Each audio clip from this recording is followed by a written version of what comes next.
Halo, kita berjumpa lagi untuk melanjutkan membaca buku Sejarah Dunia untuk Pembaca Muda, tulisan Ernest Gombrich.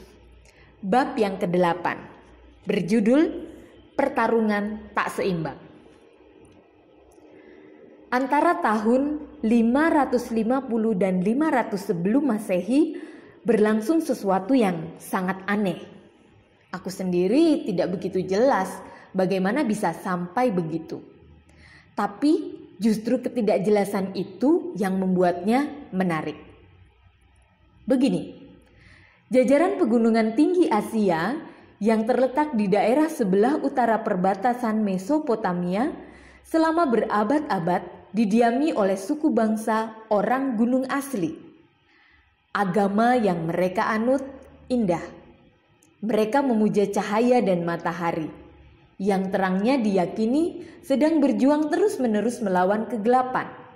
Artinya, kuasa gelap dari yang jahat. Bangsa yang hidup di pegunungan itu adalah orang Persia. Selama berabad-abad, mereka harus tunduk terhadap kekuasaan orang Asyur, kemudian orang Babilonia. Suatu hari, mereka muak.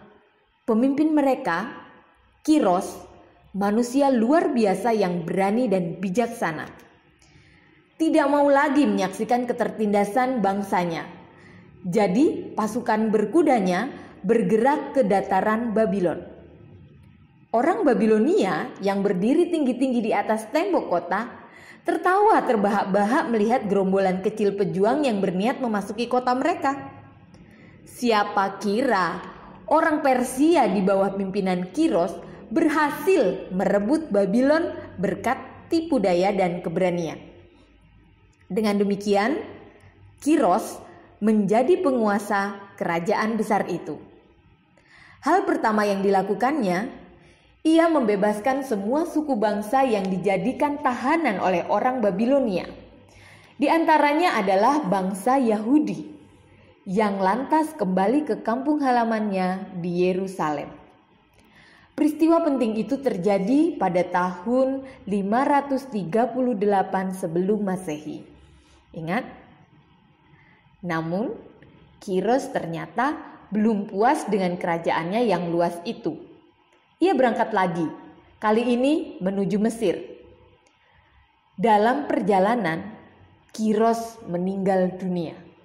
Tapi putranya Kambises meneruskan perjuangannya dan berhasil. Mesir direbut dan Fir'aun diturunkan dari tahtanya. Maka tamatlah riwayat kerajaan Mesir yang telah berdiri hampir selama 3000 tahun. Dengan demikian, bangsa Persia yang kecil itu nyaris menjadi penguasa seluruh dunia yang dikenal pada waktu itu. Nyaris, kataku, sebab mereka belum dapat menundukkan Yunani. Yunani baru dapat ditaklukkan sesudah wafatnya Kambises, saat Persia dipimpin oleh seorang raja besar bernama Darius. Di seluruh wilayah kerajaan yang membentang luas dari Mesir sampai perbatasan India, Darius memberlakukan peraturan ketat.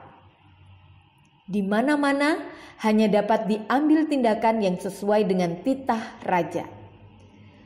Darius menyuruh membangun jaringan jalan raya agar perintahnya dapat segera disampaikan ke seluruh pelosok kerajaan. Para pejabat tertinggi pun yang disebut satrap diawasi oleh mata-mata yang dijuluki kuping dan mata raja. Darius kini hendak memperluas kerajaannya sampai ke Asia Kecil, termasuk tentunya kota-kota Ionia Yunani yang terletak di sepanjang pantainya. Keadaan ini tentu tidak disukai oleh warga kota-kota itu. Orang Yunani tidak biasa menjadi warga sebuah kerajaan besar dan tunduk begitu saja kepada perintah seorang penguasa yang duduk entah di mana nun jauh di pedalaman Asia. Kebanyakan penduduk koloni-koloni Yunani itu adalah para saudagar kaya yang terbiasa memutuskan dan mengurus segala hal terkait administrasi umum di kotanya secara bersama dan mandiri. Mereka tidak mau diperintah dan membayar pungutan kepada seorang raja Persia. Mereka pun memberontak dan mengusir keluar pegawai-pegawai Persia. Orang Yunani di negara induk, khususnya di Athena yang dahulu mendirikan kota-kota koloni itu, mendukung para pemberontak dan mengirimkan kapal-kapal untuk mereka. Belum pernah sebelumnya Raja Besar Persia, Raja Diraja, demikian ia bergelar, begitu dikagetkan dan tersinggung oleh bangsa kecil yang berani melawan dia, sang penguasa dunia. Kota-kota Ionia di Asia Kecil ditundukkannya dalam waktu singkat. Namun, ia belum puas dengan kemenangan itu, sebab yang paling menimbulkan amarahnya ialah sikap Athena yang telah mencampuri urusannya. Maka dipersiapkannya armada besar yang akan memusnahkan Athena dan merebut Yunani. Akan tetapi, iringan kapal perang itu kena angin ribut, terlempar ke batu karang dan tenggelam. Dapat dibayangkan bahwa amarah sang raja lebih dahsyat lagi setelah peristiwa itu. Konon, ia menugaskan seorang budak untuk hadir setiap kali Darius makan dan harus menyerukan 3 kali. "Tuan, ingatlah akan orang Athena." Alangkah menggelegak amarahnya. Kemudian ia mengutus menantunya memimpin sebuah armada baru yang besar. Tujuannya Athena. Armada itu merebut sejumlah pulau yang ada pada rutenya dan menghancurkan beberapa kota. Akhirnya armada itu berlabuh di tempat yang sudah dekat dengan Athena, namanya Marathon. Seluruh pasukan Persia yang besar itu mendarat ke sana untuk selanjutnya berjalan kaki ke Athena. Konon, pasukan itu beranggotakan 70.000 orang, melebihi jumlah penduduk Athena waktu itu. Kekuatan tentara Athena hanya 1/7 saja, kira-kira 10.000 orang. Nasib mereka sebetulnya sudah tidak tertolong lagi. Namun ternyata tidak sepenuhnya begitu. Pasukan Athena dipimpin oleh panglima perang bernama Miltiades. Orang yang berani dan cerdas itu pernah tinggal di tengah masyarakat Persia untuk waktu yang cukup lama. Oleh karena itu, taktik perang orang Persia diketahuinya dengan jelas. Lagi pula, semua orang Athena mengetahui apa yang dipertaruhkan. Kemerdekaan dan kehidupan mereka sendiri serta anak istri mereka. Maka di dekat Marathon, pasukan Athena membentuk barisan dan langsung menyerang orang Persia yang sama sekali tidak menduga akan adanya serangan. Mereka pun menang. Banyak yang gugur di pihak Persia, yang selamat melarikan diri ke kapal-kapal dan langsung hengkang meninggalkan pantai. Setelah mencapai kemenangan gemilang terhadap musuh yang jauh lebih kuat, orang lain mungkin akan tenggelam dalam kegirangan dan tidak memikirkan hal-hal lain. Miltiades tidak begitu. Orangnya bukan cuma berani, tetapi pandai juga. Ia mengamati bahwa kapal-kapal Persia tidak mengambil arah balik ke tempat asalnya, melainkan malah berlayar ke arah Athena. Padahal pada waktu itu, kota Athena sedang rentan tanpa pertahanan karena tidak ada prajurit yang ditinggalkan di sana. Untung bagi orang Yunani, jalan dari Marathon ke Athena lewat laut lebih jauh daripada jalan darat. Kapal-kapal harus mengitari semenanjung yang panjang, sedangkan pasukan darat dapat melewati pangkal semenanjung itu dengan cepat. Hal itulah yang diperintahkan Miltiades. Ia menyuruh seorang utusan berlari sekuat tenaga untuk menyampaikan peringatan kepada penduduk Athena. Itulah asal-usul dari lari maraton yang kemudian menjadi sangat terkenal sebagai pertandingan di zaman kita. Utusan itu berlari begitu cepat dan begitu jauh, sehingga ia hanya sempat menyampaikan pesannya sebelum jatuh tak bernyawa. Miltiades sendiri bersama seluruh pasukannya berjalan melewati rute yang sama secepat mungkin.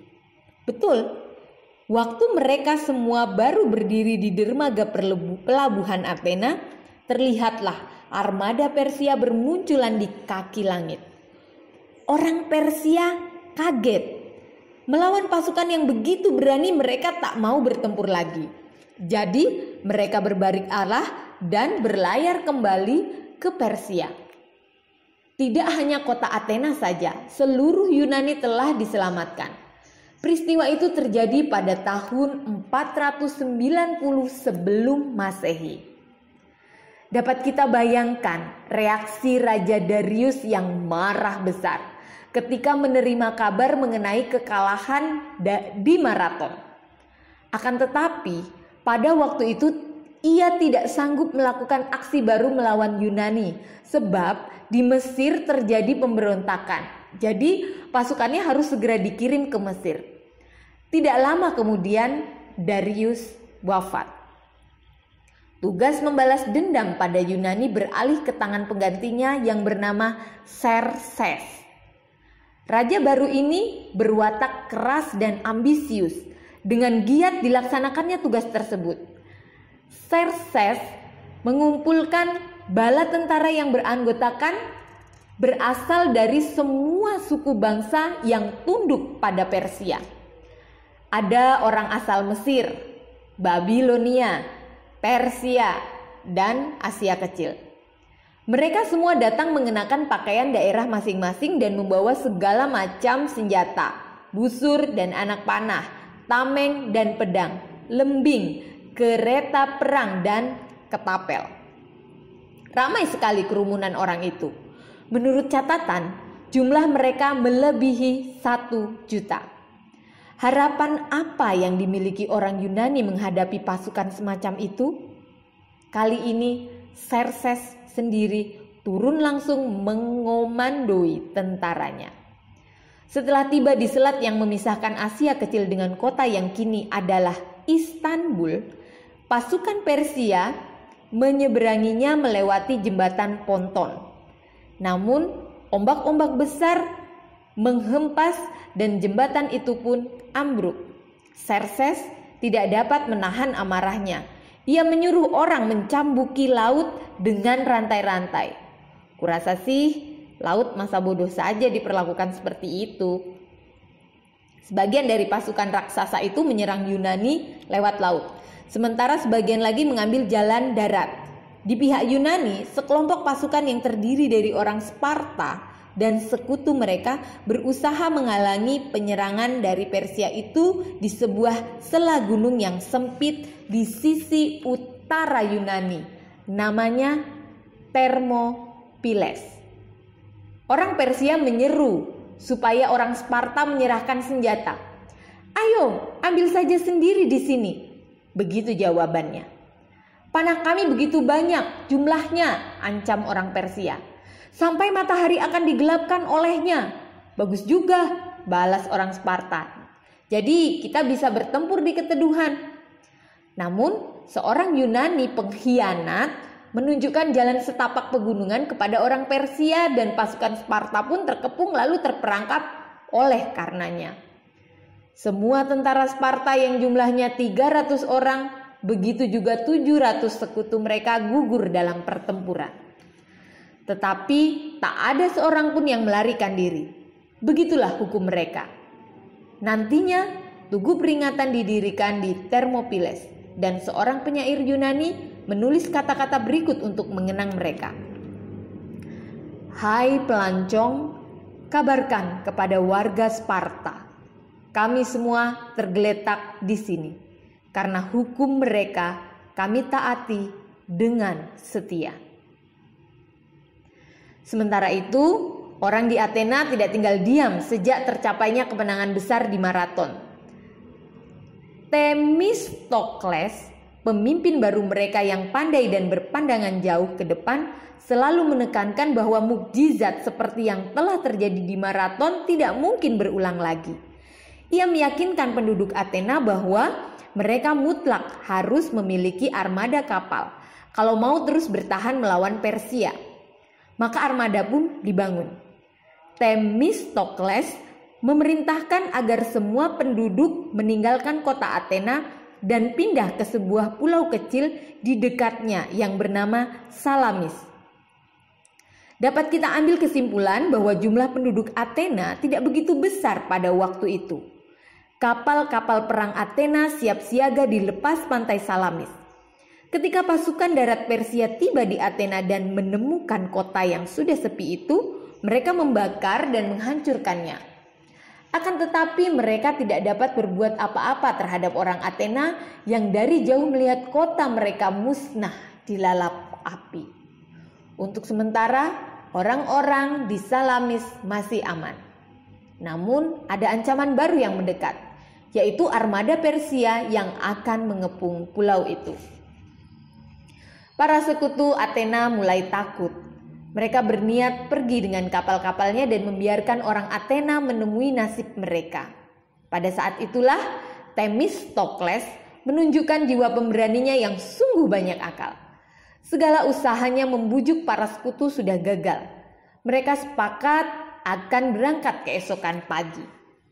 Themistokles secara diam-diam mengirimkan seorang utusan kepada Xerxes dengan kabar sebagai berikut.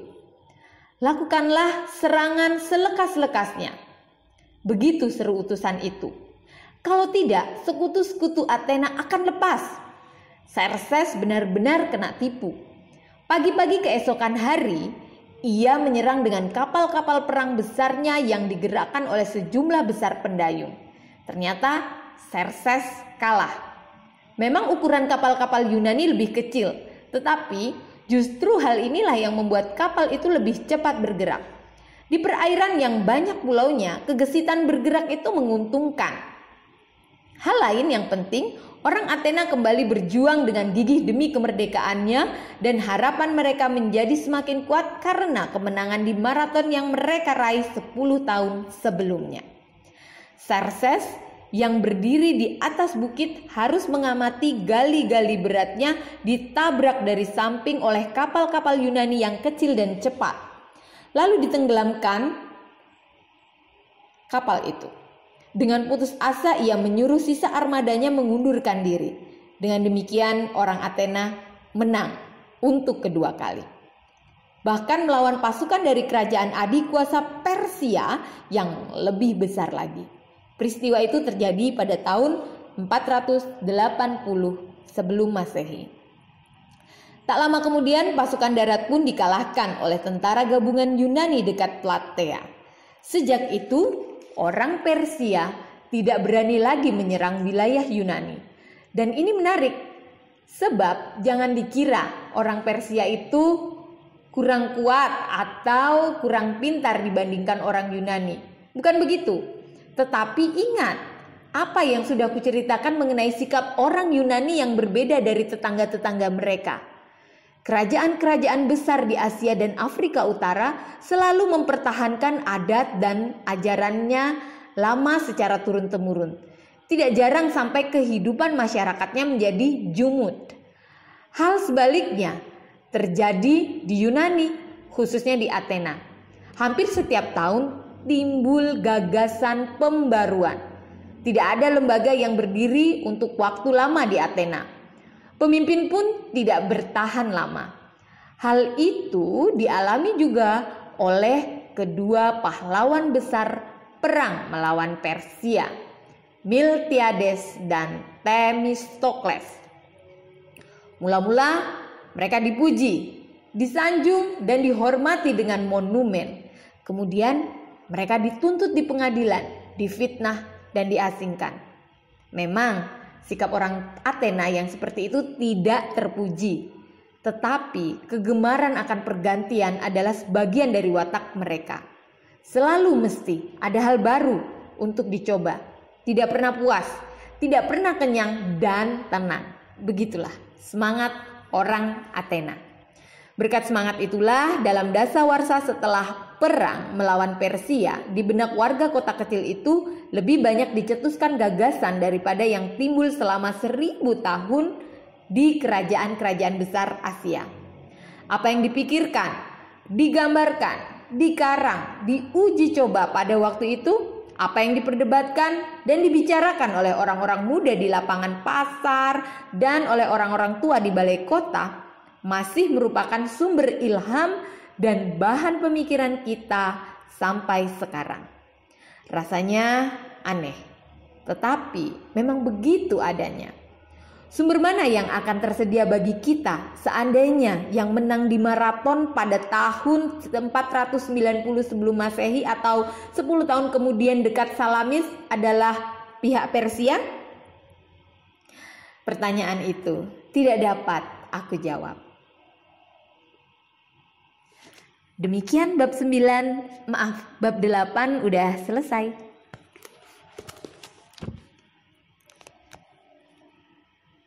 Buku Sejarah Dunia untuk Pembaca Muda, tulisan Ernest Gombrich.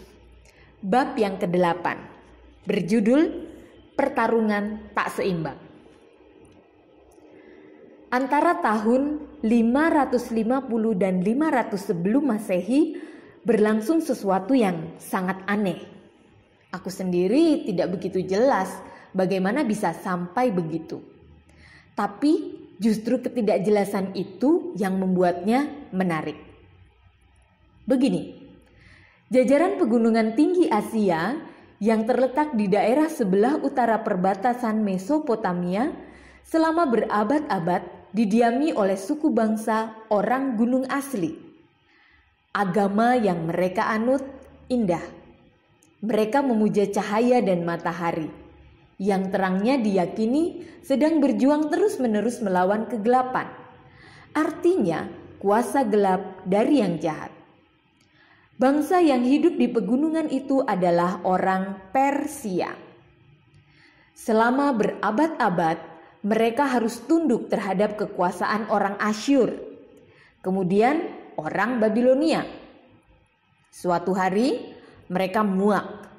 Pemimpin mereka, Kiros, manusia luar biasa yang berani dan bijaksana, tidak mau lagi menyaksikan ketertindasan bangsanya. Jadi pasukan berkudanya bergerak ke dataran Babilon. Orang Babilonia yang berdiri tinggi-tinggi di atas tembok kota tertawa terbahak-bahak melihat gerombolan kecil pejuang yang berniat memasuki kota mereka. Siapa kira orang Persia di bawah pimpinan Kiros berhasil merebut Babylon berkat tipu daya dan keberanian.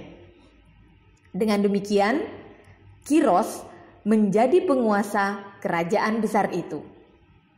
Hal pertama yang dilakukannya, ia membebaskan semua suku bangsa yang dijadikan tahanan oleh orang Babilonia. Di antaranya adalah bangsa Yahudi yang lantas kembali ke kampung halamannya di Yerusalem. Peristiwa penting itu terjadi pada tahun 538 sebelum Masehi. Ingat? Namun, Kiros ternyata belum puas dengan kerajaannya yang luas itu. Ia berangkat lagi, kali ini menuju Mesir. Dalam perjalanan, Kiros meninggal dunia. Tapi putranya Kambises meneruskan perjuangannya dan berhasil. Mesir direbut dan Fir'aun diturunkan dari tahtanya. Maka tamatlah riwayat kerajaan Mesir yang telah berdiri hampir selama 3000 tahun. Dengan demikian, bangsa Persia yang kecil itu nyaris menjadi penguasa seluruh dunia yang dikenal pada waktu itu. Nyaris, kataku, sebab mereka belum dapat menundukkan Yunani. Yunani baru dapat ditaklukkan sesudah wafatnya Kambises, saat Persia dipimpin oleh seorang raja besar bernama Darius. Di seluruh wilayah kerajaan yang membentang luas dari Mesir sampai perbatasan India, Darius memberlakukan peraturan ketat.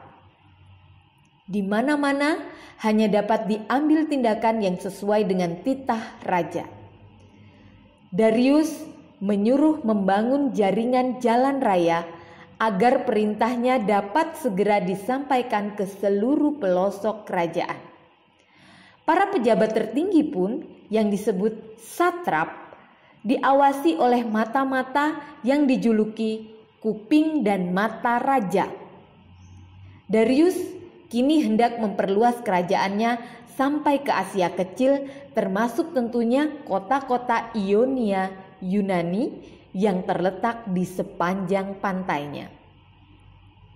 Keadaan ini tentu tidak disukai oleh warga kota-kota itu. Orang Yunani tidak biasa menjadi warga sebuah kerajaan besar dan tunduk begitu saja kepada perintah seorang penguasa yang duduk entah di mana nun jauh di pedalaman Asia.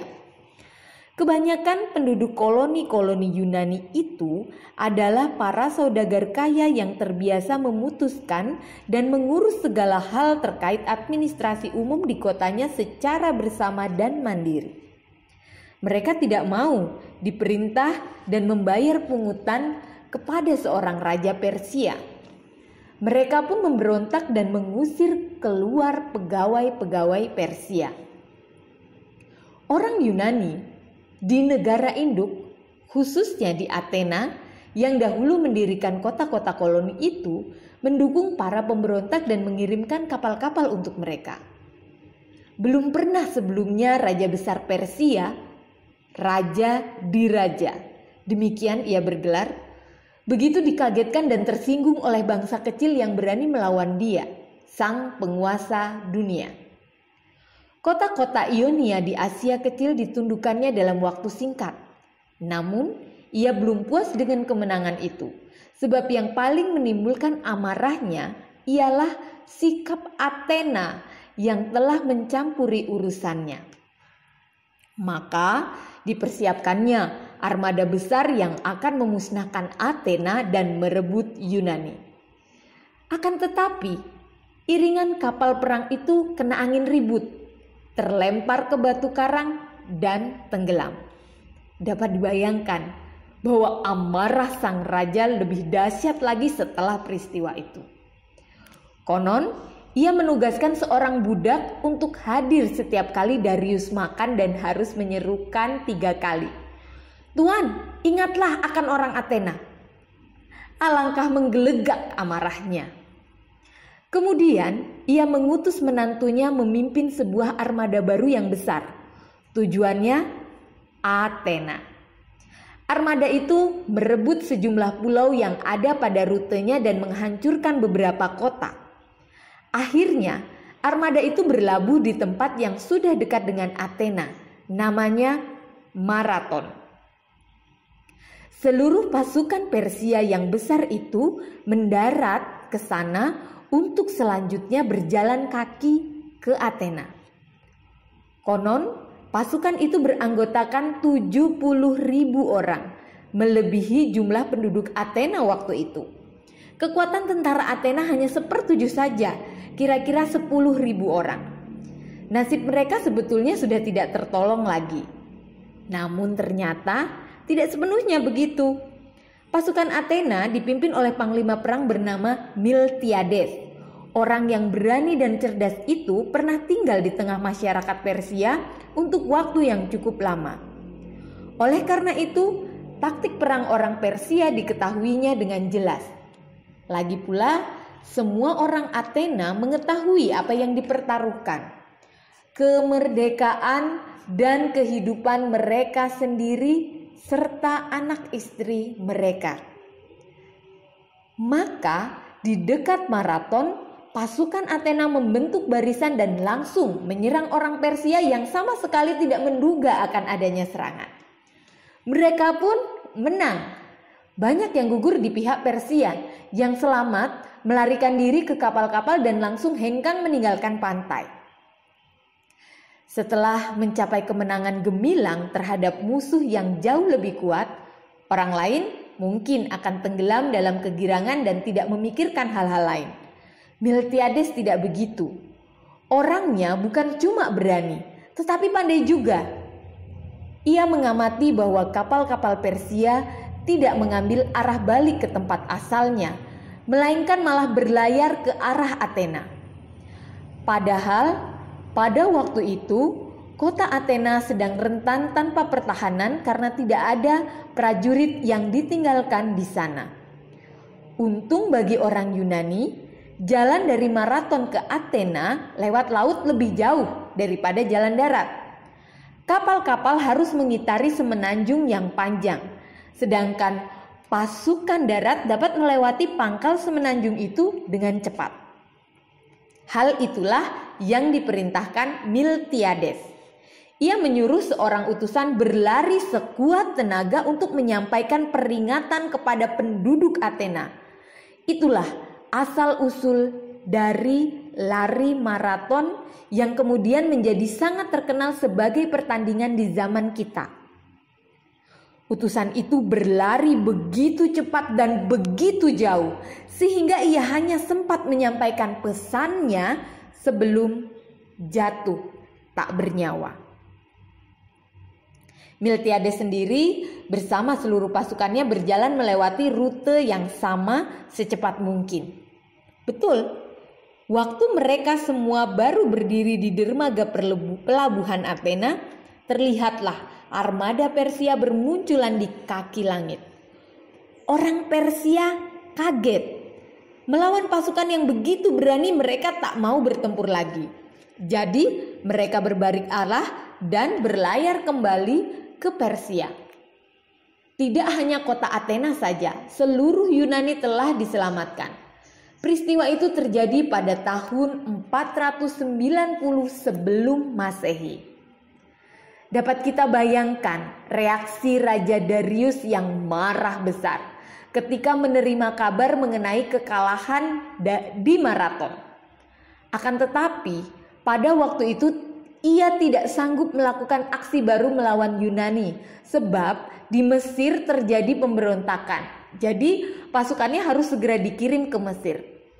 Tidak lama kemudian Darius wafat. Tugas membalas dendam pada Yunani beralih ke tangan penggantinya yang bernama Xerxes. Raja baru ini berwatak keras dan ambisius. Dengan giat dilaksanakannya tugas tersebut. Xerxes mengumpulkan bala tentara yang berasal dari semua suku bangsa yang tunduk pada Persia. Ada orang asal Mesir, Babilonia, Persia, dan Asia Kecil. Mereka semua datang mengenakan pakaian daerah masing-masing dan membawa segala macam senjata, busur dan anak panah, tameng dan pedang, lembing, kereta perang dan ketapel. Ramai sekali kerumunan orang itu. Menurut catatan, jumlah mereka melebihi 1 juta. Harapan apa yang dimiliki orang Yunani menghadapi pasukan semacam itu?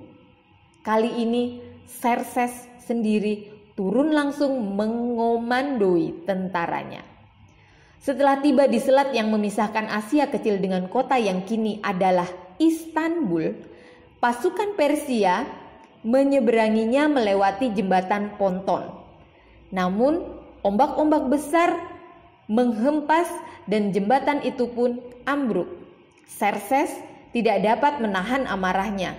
Ia menyuruh orang mencambuki laut dengan rantai-rantai. Kurasa sih laut masa bodoh saja diperlakukan seperti itu. Sebagian dari pasukan raksasa itu menyerang Yunani lewat laut, sementara sebagian lagi mengambil jalan darat. Di pihak Yunani, sekelompok pasukan yang terdiri dari orang Sparta dan sekutu mereka berusaha menghalangi penyerangan dari Persia itu di sebuah sela gunung yang sempit di sisi utara Yunani, namanya Thermopyles. Orang Persia menyeru supaya orang Sparta menyerahkan senjata. "Ayo, ambil saja sendiri di sini." Begitu jawabannya. "Panah kami begitu banyak jumlahnya," ancam orang Persia. "Sampai matahari akan digelapkan olehnya." "Bagus juga," balas orang Sparta. "Jadi kita bisa bertempur di keteduhan."